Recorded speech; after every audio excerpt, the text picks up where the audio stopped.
সুদি টাকা দিয়ে কোরবানি অথবা হালাল হারাম মিশ্রিত টাকা দিয়ে কোরবানি।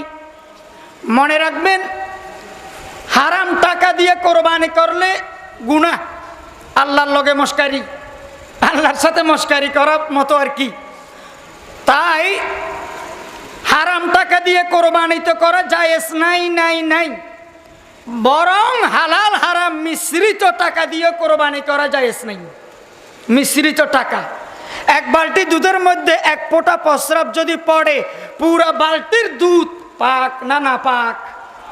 এক ফোঁটা প্রস্রাব, পুরা বালতির দুধ না পাক। একই রকম হালাল হারাম মিশ্রিত টাকা দিয়ে কোরবানি করলে, আকিকা করলে, অন্যান্য যারা শরিকদার আছেন তাদের কোরবানিও বরবাদ।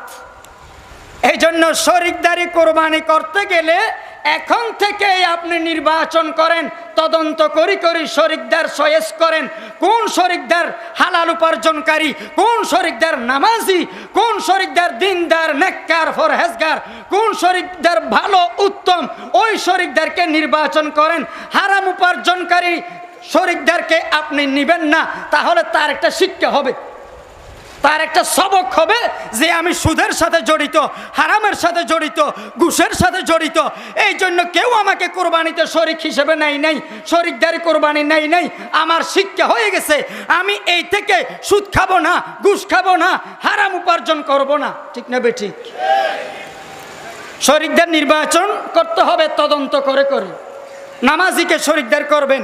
গত বছর কয়েকটা মাসালা আসছে আমার কাছে, কোরবানির পরের দিন কয় হুজুর অমুক ব্যক্তির সাথে 7 বরাতে কোরবানি দিলাম, এখন কোরবানির পরের দিন জানতে পারলাম উনি ইয়াবা ট্যাবলেট বিক্রি করে কোরবানি দিছে।